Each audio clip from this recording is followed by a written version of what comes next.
Welcome, dear students, to this channel once again. I am your teacher Yogita Joshi, lecturer in English, freedom fighter Kundan Singh, Government Senior Secondary Smart School, Penibaga, Punjab.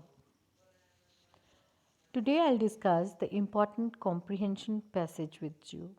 ਪਿਆਰੇ ਬੱਚਿਓ, ਤੁਹਾਡਾ ਸਵਾਗਤ ਹੈ। ਤੁਹਾਡੇ paper ਦੇ ਵਿੱਚ 10 number ਅਤੇ 6 number ਦੇ ਦੋ ਅਨਸੀਨ ਕੰਪਰੀਹੈਂਸ਼ਨ ਪੈਸੇਜ ਆਉਣਗੇ। ਅੱਜ ਮੈਂ ਤੁਹਾਡੇ ਨਾਲ ਅਜਿਹਾ ਹੀ ਇੱਕ ਮਹੱਤਵਪੂਰਨ ਪੈਸੇਜ ਡਿਸਕਸ ਕਰਨ ਜਾ ਰਹੀ ਹਾਂ। ਪਿਆਰੇ ਬੱਚਿਓ, ਪੈਸੇਜ ਜੋ ਹੈ ਉਹ ਪੁਰਾਣੇ ਪੇਪਰਾਂ ਦੇ ਵਿੱਚੋਂ ਲਿਆ ਗਿਆ ਹੈ। ਆਓ ਦੇਖਦੇ ਹਾਂ। This is the complete passage and it will be followed by 10 questions. ਇਹ ਸਾਡਾ ਅਨਸੀਨ ਕੰਪਰੀਹੈਂਸ਼ਨ ਪੈਸੇਜ ਹੈ ਜੋ ਪੁਰਾਣੇ ਸਾਲਾਂ ਦੇ ਪੇਪਰਾਂ 'ਚੋਂ ਲਿਆ ਹੈ ਤੇ ਇਸ ਦੇ ਨਾਲ 10 ਪ੍ਰਸ਼ਨ ਹੋਣਗੇ ਜਿਨ੍ਹਾਂ ਦੇ ਤੁਸੀਂ ਜਵਾਬ ਦੇਣੇ ਹੋਣਗੇ। First of all we'll read the question then we'll understand the passage. ਪਹਿਲਾਂ ਪ੍ਰਸ਼ਨ ਵੇਖਦੇ ਹਾਂ, ਫਿਰ ਪੈਰਾ ਦੇਖਾਂਗੇ। Question 1 to 6 choose the correct option. ਪਹਿਲੇ 6 ਪ੍ਰਸ਼ਨਾਂ 'ਚ ਤੁਸੀਂ ਸਹੀ ਆਪਸ਼ਨ ਚੁਣਨੀ ਹੈ। ਕੁਐਸਚਨ ਨੰਬਰ 1, ਵਿਚ variety of tea is not discussed in the above passage. ਤਾਂ ਪੂਰਾ ਪੈਰਾ ਜਦ ਤੁਸੀਂ ਪੜ੍ਹੋਗੇ ਤੁਸੀਂ ਉਸ 'ਚ ਦੇਖਦੇ ਰਹਿਣਾ ਕਿ ਚਾਹ ਦੀਆਂ ਜਿੰਨੀਆਂ ਵੀ ਕਿਸਮਾਂ ਦੱਸੀਆਂ ਗਈਆਂ ਹਨ, ਕਿਹੜੀ ਚਾਹ ਦੀ ਗੱਲ ਨਹੀਂ ਕੀਤੀ ਗਈ। Infused tea, bubble tea, herbal tea, matcha tea, okay, ਜਿਸ ਦਾ ਨਾਮ ਨਹੀਂ ਆਏਗਾ। Number 2, matcha is the purest form of dash. ਤਾਂ ਹੁਣ ਆਪਾਂ ਦੇਖਣਾ ਹੈ ਕਿ ਪੈਰੇ ਦੇ ਅਨੁਸਾਰ ਮੈਚਾ ਕਿਸ ਤਰ੍ਹਾਂ ਦੀ ਚਾਹ ਕਹੀ ਗਈ ਹੈ। Black tea, green tea, lemon tea, coffee. Number 3, herbal tea does not taste dash. Herbal tea ਕਿਸ ਤਰ੍ਹਾਂ ਦਾ ਸਵਾਦ ਨਹੀਂ ਦਿੰਦੀ। Sweet, fruity, spicy, flowery. ਤਾਂ ਤੁਹਾਨੂੰ ਪੈਰੇ 'ਚ ਜਿਹੜੇ ਸਵਾਦ ਦਿੱਤੇ ਗਏ ਆ ਦੇਖ ਲਿਓ, ਜਿਹੜਾ ਸਵਾਦ ਨਹੀਂ ਦਿੱਤਾ ਉਹ ਇਸ ਦਾ ਰਾਈਟ ਆਨਸਰ ਹੋਏਗਾ। Number 4, an infused tea cooler is not dash.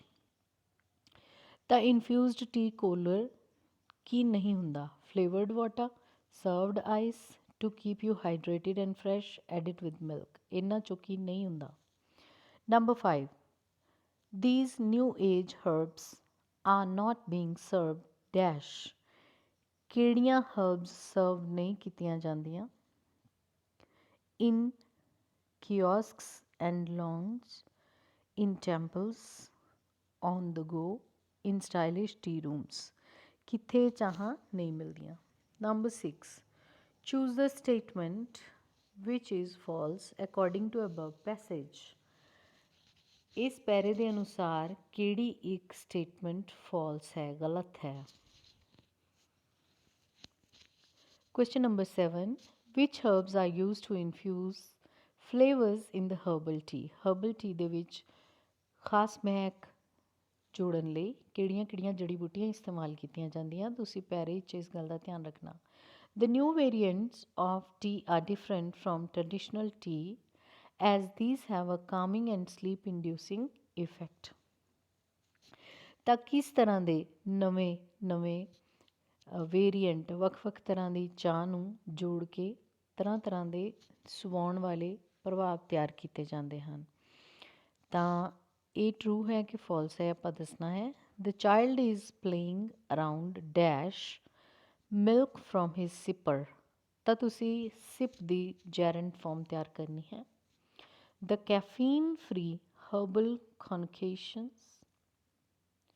concoctions are not created with aromatic flowers, fruits and premium herbs। is the true false ਤੁਸੀਂ ਦੱਸਣਾ ਹੈ। So now we'll move on to the paragraph। Most of India wakes up to tea। ਲਗਭਗ ਸਾਰਾ ਭਾਰਤ ਚਾਹ ਨਾਲ ਜਾਗਦਾ ਹੈ। Do you remember sipping tea to keep yourself awake while preparing for your examination? ਕੀ ਤੁਹਾਨੂੰ ਯਾਦ ਹੈ ਕਿ ਪੇਪਰਾਂ ਦੇ ਦੌਰਾਨ ਤੁਸੀਂ ਵੀ ਜਾਗਦੇ ਰਹਿਣ ਲਈ ਚਾਹ ਪੀਂਦੇ ਰਹੇ ਹੋ। Now there are a few varieties of tea which do just the opposite as these have a calming and sleep inducing effect। ਲੇਕਿਨ ਹਰ ਚਾਹ ਤੁਹਾਨੂੰ ਜਾਗਦਾ ਨਹੀਂ ਰੱਖਦੀ। ਕੁਝ ਅਜਿਹੀਆਂ ਚਾਹ ਦੀਆਂ ਕਿਸਮਾਂ ਵੀ ਹਨ ਜੋ ਕਿ ਦਿਮਾਗ ਨੂੰ ਸ਼ਾਂਤ ਕਰਦੀਆਂ ਹਨ ਅਤੇ ਜਿਨ੍ਹਾਂ ਨਾਲ ਨੀਂਦ ਆਉਂਦੀ ਹੈ, ਜੋ ਕਿ ਆਮ ਚਾਹ ਦੀ ਧਾਰਨਾ ਦੇ ਬਿਲਕੁਲ ਉਲਟ ਹੈ। Has a look at many varieties of tea people are waking up to। ਆਓ ਆਪਾਂ ਅਜਿਹੀਆਂ ਕੁਝ ਚਾਹਾਂ ਦੀ ਗੱਲ ਕਰੀਏ ਜਿਸ ਦੇ ਵੱਲ ਲੋਕਾਂ ਦਾ ਰੁਝਾਨ ਅੱਜ ਕੱਲ੍ਹ ਵੱਧ ਰਿਹਾ ਹੈ। Matcha is the purest form of green tea with high nutritional content. ਅਜਿਹੀ ਹੀ ਇੱਕ ਚਾਹ ਹੈ ਮੈਚਾ, ਜੋ ਕਿ ਗ੍ਰੀਨ ਟੀ ਹੈ ਔਰ ਜਿਸ ਦੇ ਅੰਦਰ ਕਈ ਪੋਸ਼ਕ ਤੱਤ ਹਨ। Herbal tea gets a facelift, it tastes spicy, flowery or fruity. Herbal T V ਅੱਜ ਕੱਲ੍ਹ ਬਹੁਤ ਚਲਨ ਵਿੱਚ ਹੈ, ਜਿਸ ਦਾ ਸਵਾਦ ਮਸਾਲੇਦਾਰ ਹੋ ਸਕਦਾ ਹੈ ਜਾਂ ਫੁੱਲਾਂ ਵਰਗਾ ਹੋ ਸਕਦਾ ਹੈ ਜਾਂ ਫਲਾਂ ਵਰਗਾ ਹੋ ਸਕਦਾ ਹੈ। The caffeine free herbal concoctions are created with aromatic flowers, fruits, and premium herbs. Caffeine ਮੁਕਤ ਇਹਨਾਂ ਜੜੀ ਬੂਟੀਆਂ ਵਾਲੀਆਂ ਚਾਹਾਂ ਨੂੰ ਤਿਆਰ ਕਰਨ ਲਈ ਤਰ੍ਹਾਂ ਤਰ੍ਹਾਂ ਦੀਆਂ ਖੁਸ਼ਬੂਦਾਰ ਫੁੱਲਾਂ, ਫਲਾਂ ਜਾਂ ਕਈ ਤਰ੍ਹਾਂ ਦੀਆਂ ਜੜੀ ਬੂਟੀਆਂ ਇਸਤੇਮਾਲ ਕੀਤੀਆਂ ਜਾਂਦੀਆਂ ਹਨ। Herbs like ashwagandha, tulsi, brahmi, ginseng are used to infuse their flavors in the tea. ਕਈ ਤਰ੍ਹਾਂ ਦੀਆਂ ਜੜੀ ਬੂਟੀਆਂ ਚਾਹ ਵਿੱਚ ਉਹਨਾਂ ਦਾ ਪ੍ਰਭਾਵ ਛੱਡਣ ਲਈ ਅਤੇ ਉਹਨਾਂ ਦੀ ਮਹਿਕ ਅਤੇ ਗੁਣ ਛੱਡਣ ਲਈ ਵਰਤੀਆਂ ਜਾਂਦੀਆਂ ਹਨ, ਜਿਵੇਂ ਕਿ ਅਸ਼ਵਗੰਧਾ, ਤੁਲਸੀ, ਬ੍ਰਹਮੀ, ਜਿਨਸੰਗ।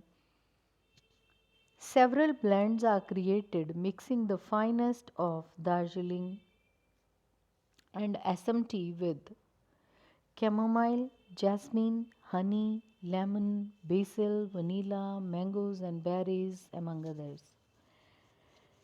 ਅਸਾਮ ਅਤੇ ਦਾਰਜੀਲਿੰਗ ਦੀਆਂ ਚਾਹਾਂ ਦੇ ਵਿੱਚ ਕਈ ਚੀਜ਼ਾਂ ਨੂੰ, ਫੁੱਲਾਂ ਨੂੰ ਇਸਤੇਮਾਲ ਕਰਕੇ ਤਰ੍ਹਾਂ ਤਰ੍ਹਾਂ ਦੇ ਫਲੇਵਰ ਵਾਲੀਆਂ ਚਾਹਾਂ ਬਣਾਈਆਂ ਜਾਂਦੀਆਂ ਹਨ, ਜਿਨ੍ਹਾਂ ਕੇ ਨਾਮ ਇੱਥੇ ਦਿੱਤੇ ਗਏ ਹਨ। Another trend in the market is infused tea coolers.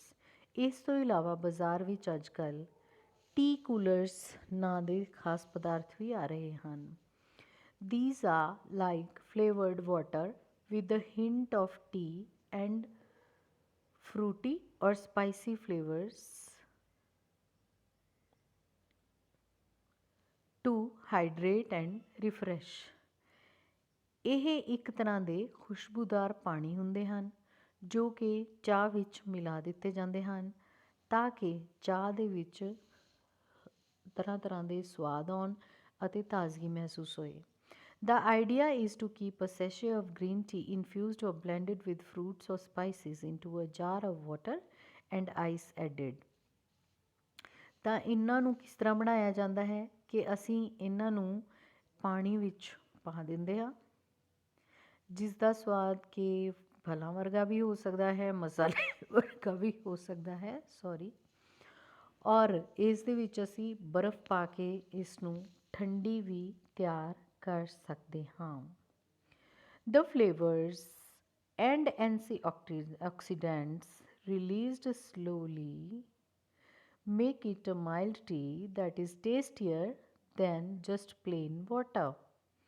ਤਾਂ ਇਸ ਦੇ ਵਿੱਚੋਂ ਜਿੰਨੇ ਵੀ ਮਹਿਕ ਅਤੇ ਜਿੰਨੀ ਵੀ ਤਰ੍ਹਾਂ ਦੇ ਐਂਟੀਆਕਸੀਡੈਂਟ ਤੱਤ ਨਿਕਲਦੇ ਹਨ, ਉਹ ਇਸ ਪਾਣੀ ਨੂੰ ਸਵਾਦੀਲਾ ਪਾਣੀ ਬਣਾ ਦਿੰਦੇ ਹਨ ਅਤੇ ਇਸ ਦੇ ਗੁਣਾਂ ਵਿੱਚ ਇਜ਼ਾਫਾ ਕਰ ਦਿੰਦੇ ਹਨ। Slowly and steadily, these new age brews are finding their feet in the Indian market. ਭਾਰਤੀ ਬਾਜ਼ਾਰ ਦੇ ਵਿੱਚ ਵੀ ਅੱਜ ਕੱਲ੍ਹ ਇਹ ਸਾਰੇ ਹੀ ਪੇय ਪਦਾਰਥ ਬਹੁਤ ਮਸ਼ਹੂਰ ਹੋ ਰਹੇ ਹਨ। The demand for tea has been expanding across India with tea rooms that have stylish, sophisticated setting to vibrant, quirky ones. ਖਾਸ ਤਰ੍ਹਾਂ ਦੇ ਸਟਾਈਲਿਸ਼ ਚਾਹ ਦੇ ਅਜਿਹੇ ਸਥਾਨ ਖੁੱਲ੍ਹ ਰਹੇ ਹਨ ਜਿੱਥੇ ਬਹਿ ਕੇ ਤੁਸੀਂ ਇਸ ਤਰ੍ਹਾਂ ਦੀ ਨਵੀਂ ਨਵੀਂ ਤਰ੍ਹਾਂ ਦੀ ਚਾਹਾਂ ਦਾ ਆਨੰਦ ਲੈ ਸਕਦੇ ਹੋ। These tea joints have bridged the gap between home and the street. ਘਰ ਅਤੇ ਗਲੀ ਦੇ ਫਰਕ ਨੂੰ ਭਰਨ ਦੇ ਵਿੱਚ ਇਹਨਾਂ ਚਾਹ ਦੇ ਸਪੈਸ਼ਲ ਜੁਆਇੰਟਸ ਦਾ ਬਹੁਤ ਸਥਾਨ ਹੈ। These tea joints, most high-end brands also have kiosks and lounges that offer a leisurely cup or tea on the go. ਬਹੁਤ ਸਾਰੇ ਬ੍ਰਾਂਡਸ ਨੇ ਖਾਸ ਤੌਰ 'ਤੇ ਇਸ ਤਰ੍ਹਾਂ ਦੇ ਕਿਓਸਕ ਤੇ ਲਾਂਚ ਖੋਲ੍ਹੀਆਂ ਹਨ ਜਿੱਥੇ ਕਿ ਤੁਸੀਂ ਆਪਣੇ ਫੁਰਸਤ ਦੇ ਸਮੇਂ ਵਿੱਚ ਇਹਨਾਂ ਚਾਹਾਂ ਦਾ ਆਨੰਦ ਲੈ ਸਕਦੇ ਹੋ। ਪਿਆਰੇ ਬੱਚਿਓ, ਮੈਂ ਪੂਰਾ ਪੈਰਾ ਤੁਹਾਨੂੰ ਸਮਝਾਇਆ ਹੈ। ਹੁਣ ਤੁਸੀਂ ਇਸ ਦੇ ਪ੍ਰਸ਼ਨ ਉੱਤਰ ਦੇਖੋ। Which variety of tea is not discussed in the passage. ਹਾਂਜੀ, ਆਪਾਂ ਜਿੰਨੀਆਂ ਵੀ ਚਾਹਾਂ ਦੀ ਗੱਲ ਕੀਤੀ ਹੈ ਤਾਂ ਕਿਹੜੀ ਇੱਕ ਚਾਹ ਦਾ ਨਾਮ ਪੈਰੇ ਵਿੱਚ ਨਹੀਂ ਆਇਆ? Yes, you are right, it's B, bubble tea. Matcha is the purest form of dash. ਅਸੀਂ ਪੈਰਾ ਪੜ੍ਹਿਆ ਹੈ, ਉਸ ਦੇ ਅਨੁਸਾਰ ਇਸ ਦਾ ਜਵਾਬ ਹੈ matcha is the purest form of green tea. Green tea ਦੀ ਇੱਕ ਕਿਸਮ ਹੈ। Herbal tea does not taste. Herbal tea ਦੇ ਵੱਖੋ ਵੱਖਰੇ ਸਵਾਦ ਦੱਸੇ ਗਏ ਹਨ ਤਾਂ ਉਹਨਾਂ ਸਵਾਦਾਂ ਦੇ ਵਿੱਚ ਸਪਾਈਸੀ, ਫਰੂਟੀ, ਫਲਾਵਰੀ ਤਾਂ ਆਇਆ ਸੀ, ਸਵੀਟ ਨਹੀਂ ਆਇਆ ਸੀ। ਸੋ ਇੱਥੇ ਜੋ ਨਹੀਂ ਆਇਆ ਉਹ ਦੱਸਣਾ ਹੈ, ਇਸ ਲਈ ਰਾਈਟ ਆਨਸਰ ਕੀ ਹੈ? A, sweet. An infused tea cooler is not dash. Infused tea cooler ਕੀ ਨਹੀਂ ਹੈ? ਜੋ ਅਸੀਂ ਪੈਰਾ ਪੜ੍ਹਿਆ ਹੈ ਉਸ ਦੇ ਅਨੁਸਾਰ ਇਹ ਫਲੇਵਰਡ ਵਾਟਰ ਹੈ। ਸਰਵਡ ਆਈਸ, ਇਸ ਨੂੰ ਬਰਫ਼ ਨਾਲ ਸਰਵ ਕੀਤਾ ਜਾਂਦਾ ਹੈ। Keep you hydrated and fresh, ਸਾਨੂੰ ਹਾਈਡਰੇਟਡ ਰੱਖਦੀ ਹੈ, ਪਾਣੀ ਦੀ ਕਮੀ ਪੂਰੀ ਕਰਦੀ ਹੈ, ਤਾਜ਼ਾ ਰੱਖਦੀ ਹੈ। ਜੋ ਗੱਲ ਨਹੀਂ ਕਹੀ ਗਈ ਉਹ ਹੈ ਐਡਡ ਵਿਦ ਮਿਲਕ, ਇਸ ਦੇ ਨਾਲ ਦੁੱਧ ਨਹੀਂ ਮਿਲਾਇਆ ਜਾਂਦਾ। So D is the right answer. Number 5, these new age brews are not being served. ਕਿੱਥੇ ਇਹ ਚਾਹਾਂ ਸਰਵ ਨਹੀਂ ਹੁੰਦੀਆਂ? ਤਾਂ on the go, in stylish tea rooms, kiosk and lounge, ਇਹ ਸਭ ਪੈਰੇ 'ਚ ਆਇਆ ਹੈ but not in temple. So the right answer is B, in temples. Choose the statement which is false according to the above passage. ਕਿਹੜੀ statement false ਹੈ? Herbal tea has high concentration of caffeine.